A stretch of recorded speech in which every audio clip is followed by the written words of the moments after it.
this nightmare end, I woke up and took a deep breath. The bad smell of smoke, waste, and decaying bodies was still there and made me instantly throw up.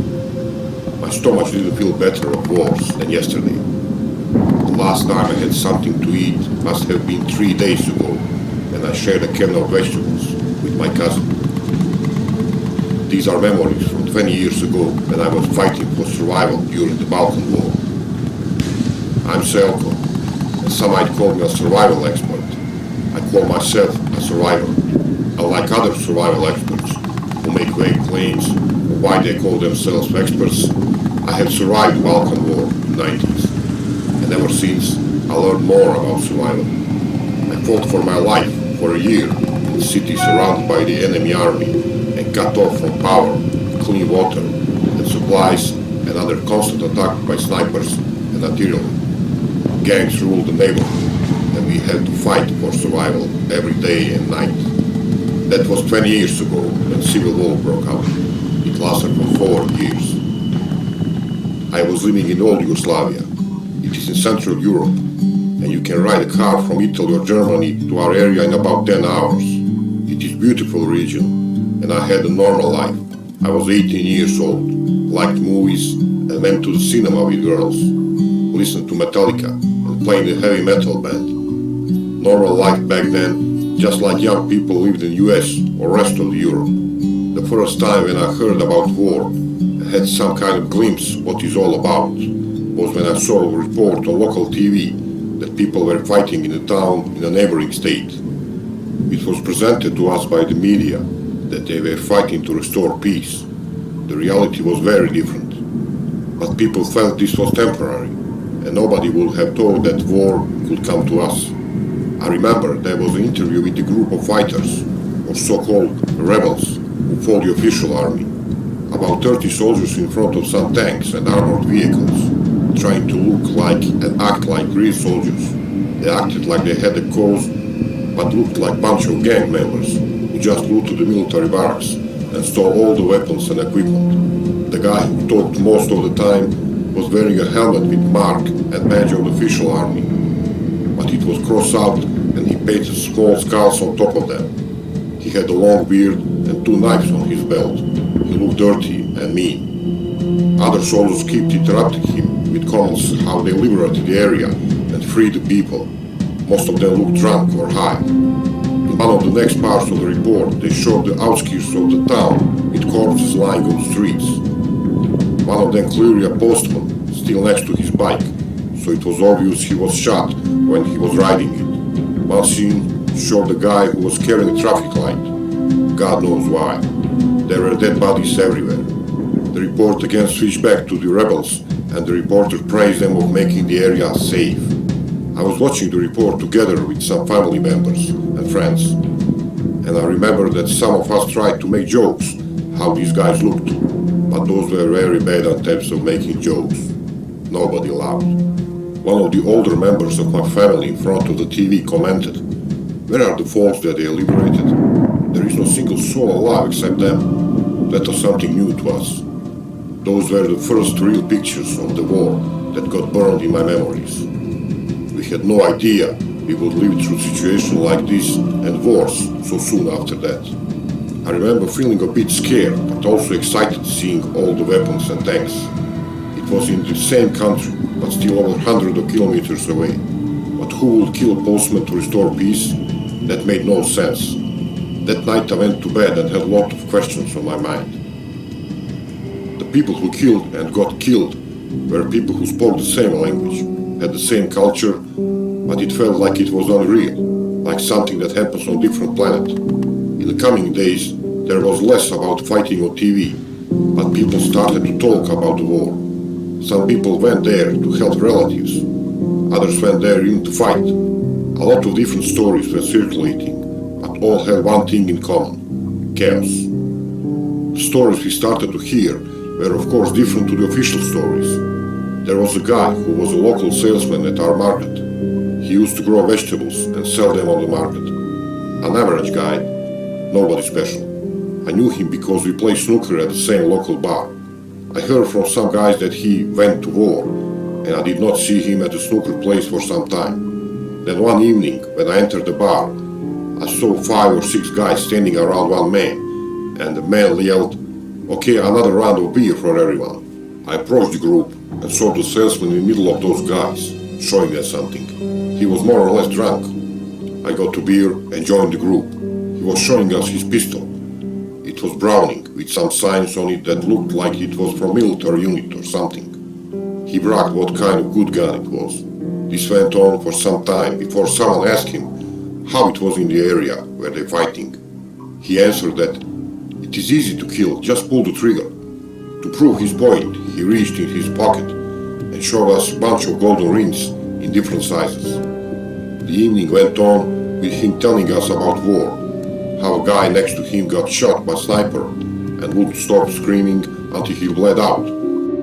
Slowly things became more real for the 18-year-old I was back then. But could you imagine today how your neighborhood would look when the system breaks down? People you see at a local supermarket turning into animals, fighting for survival. No more law and order, and some people just living out their power fantasies of raping and murdering. I could not imagine this back then. A few weeks after that, I was at a barbecue at my friend's weekend house. We were drinking and playing guitars when we heard distant sounds like thunder, but they were too frequent and sounded different. We realized that were explosions, mortars and tanks firing. Something was obviously wrong. We turned on the radio and heard that military barracks about 25 to 30 kilometers from us had been attacked and that some barracks were on fire. People got killed and wounded. Of course, we also heard the same news update on the radio that there will be peace again, that some agreement will be worked out, and we had nothing to worry about. It was the media playing their games with us. There were some helicopters flying over our heads in the direction of the distant explosions.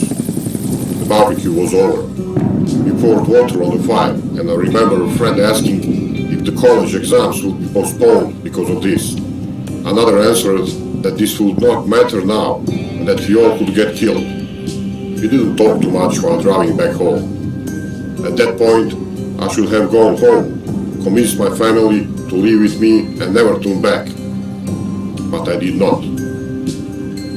A few days later, I saw the first shells destroying the city. I was at home and heard the explosions. My cousins and I went to the balcony to look at the apartment building near me that was under attack. It got destroyed floor by floor. Bricks, rubble and parts of furniture were flying out of it after each shell hit. We looked at it and were sort of mesmerized. What was happening to people inside? Later the building started to burn and the shelling stopped. Silence and the smell of burning. A smell that will get mixed with the stench of decaying bodies, human waste, and other bad smells in the coming months. At that point my family had made the decision to stay. Some others had left, but most people in the neighborhood stayed because we were promised that all this was just temporary and under control. Once armed gangs have access to military weapons, you should never expect anything to be under control.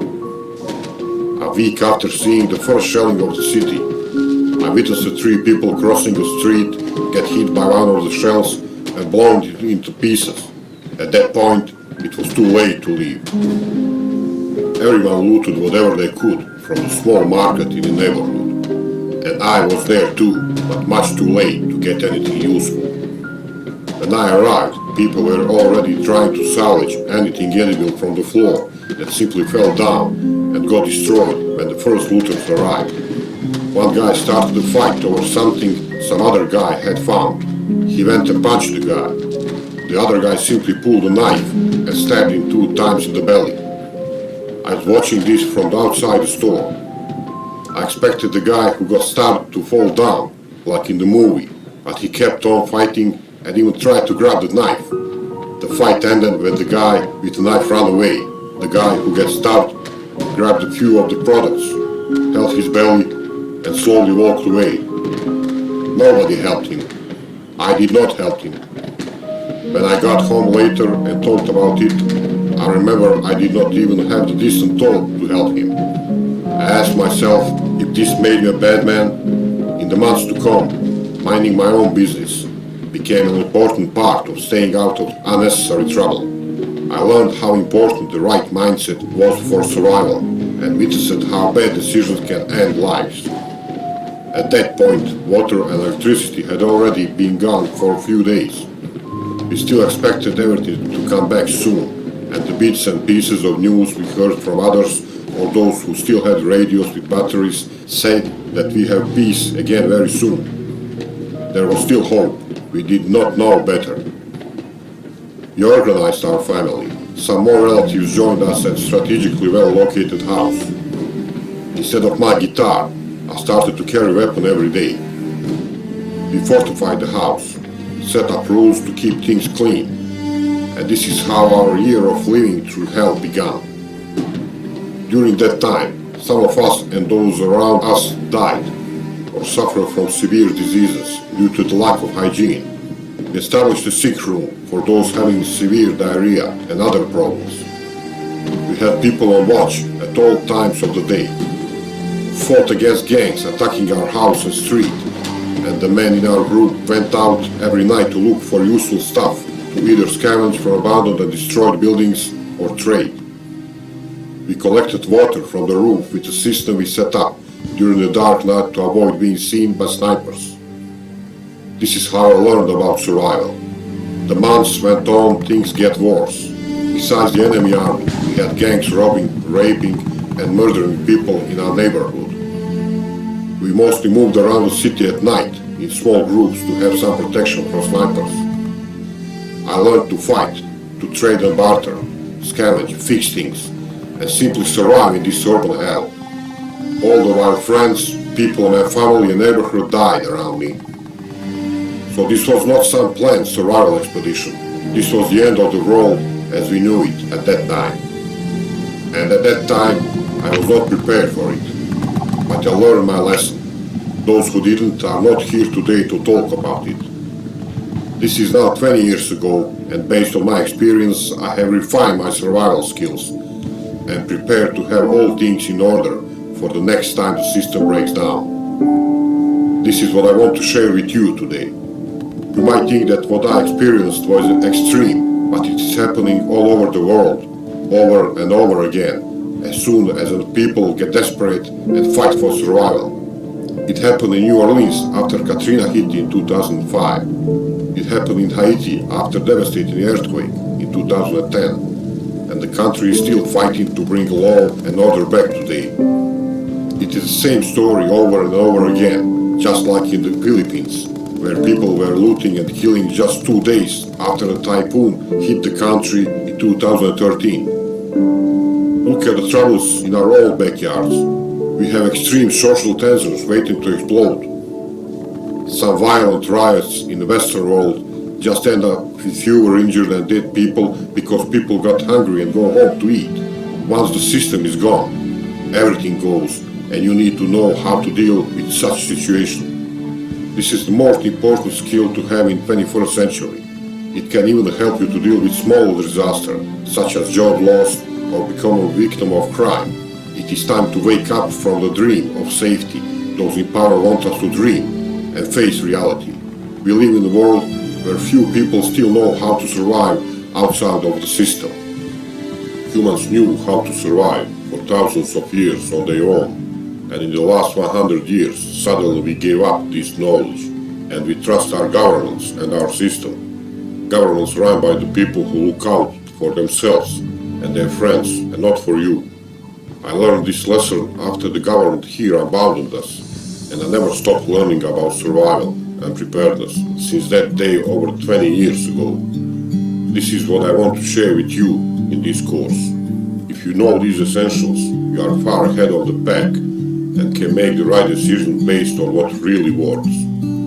I have spent the last 2 years working on this course and boiling all my knowledge down to the most important tried and proven strategies that everyone can understand and that have the biggest impact on your ability to survive. I saw many people breaking and simply giving up in the first couple of weeks after we were surrounded. people started to starve and found themselves in a situation they never experienced before. Imagine you have provided safety and security for your loved ones for the years, and then suddenly you cannot anymore and have to see them suffer. This breaks many people, but you may not break in these situations if you want to survive. In this course, I share some mind tricks that will make your mental world rock solid and build fortress of resilience that enables you to be ready to act when it matters. All the years after the war, I also worked in emergency services, so I continue to be surrounded by disasters and emergencies. What I learned works and not only makes you stronger, it can also help to calm people down who just had severe car accidents and believe they are dying or actually die. You also learn about the reality of survival. This is something that is really important for me, and you need to understand this. I'm not the guy who fantasies about survival. Many ideas in popular movies or survival TV shows are a perfect way to get you into more trouble. I passed a lot of popular myths about survival that are dangerous to believe. While you get a lot of practical tools and techniques, this course is about teaching you the fundamental principles of survival. Why principles? It is simple, because principles are flexible. Seeing all options in survival situations and not just few is what saves your life. The reality of survival is not just about fighting or being a brave hero. It is often boring, and you have to work hard just to get clean water, not freeze and not get sick. Through the course and every chapter, I share real stories of how the survival principles you learn have helped people to get out of situations alive, or ignoring them has killed them. You learn how to make foolproof emergency plans that help you and those who depend on you find each other again if a sudden disaster or terror attack has separated you. A big part of surviving is staying out of trouble. You will learn how to quickly get out of city or disaster zone, and also what you need to know if you decide or have no other choice but to stay. I share the secrets that helped me to move through the city, mostly undetected, and what we use to keep our home safe and secure at all times of the day. I talk about what typical attacks look like and how we set up effective perimeter defense that helped us to fight back and defeat several attempts of armed gangs who tried to break through our defenses. You also learn what you can do today to get a better idea of what threats and opportunities you can expect to face in your neighborhood. Discover the secrets of trading successfully with predators who want to exploit the weakness of desperate people, and how you can use their own weapons against them. I provide an in-depth guide to what should be in your bug-out bag that you can grab and have the most essential tools for survival always ready to take with you on short notice. You will also learn how to build a real survival group, who you want to have in this group and who you should not have in this group. There is much more, of course. We have an in-depth chapter about the essentials of wilderness survival. You learn many ways to make water ready to drink, find food in uncommon places, and the basics of how to fish, hunt, trap, start a fire, and build shelters. For this chapter, my good friend Toby also shares his take on things. He is a full-time survival instructor from the UK who runs survival training camps all over the world and currently lives in Norway, just a few miles from the Polar Circle. We also talk about violence and how to use it as a tool for survival. You will get to know how violent and criminal minds work, so you are prepared to deal with them. You will discover how to avoid and prevent fights, but also what you should do once you have reached the point of no return. In our chapter about hygiene and first aid, you will learn a handful of tricks that make a huge difference in preventing most major medical problems. Lack of hygiene and resulting medical problems are one of the biggest killers in longer-term survival situations. I share my knowledge and tricks about how we dealt with it during the war, as well as what I learned during the years of working in emergency services. In our chapter about preparedness, I talk about what things you should get and how to think about preparedness in general. Having the right kind of equipment that can be used in many different ways can help you not only to survive, but to live a more or less comfortable life once the system fails. These were just a few highlights from the course. If this were a book, It will not have all the videos and audio interviews and other interactive features, but will still be over 350 pages with more than 170 illustrations to drive the most important points home. There is no fluff and no empty words. This course is my legacy. And if I had just 1 week to teach someone about survival, these are the lessons I would want them to learn. And now you can. What you learn in this course makes you a valuable resource, not only for your family and friends, but also for your whole community if you decide to help them. It is easy to lose some special equipment or get caught in a problematic situation when you do not have what you need with you. The skills you learn here are something you will always carry with you to make you stronger and more resilient. You will be prepared for whatever life throws your way. The knowledge you can discover is something that also keeps you more safe in these civilized times we live in now. It will help you to protect yourself and loved ones from home invasions and other violent encounters.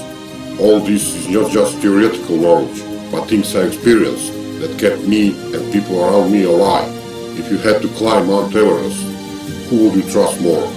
Someone who just read a lot about it and made up his own conclusions, or someone who has been to the top of it multiple times? This is your chance to get right to the heart of survival and learn what matters.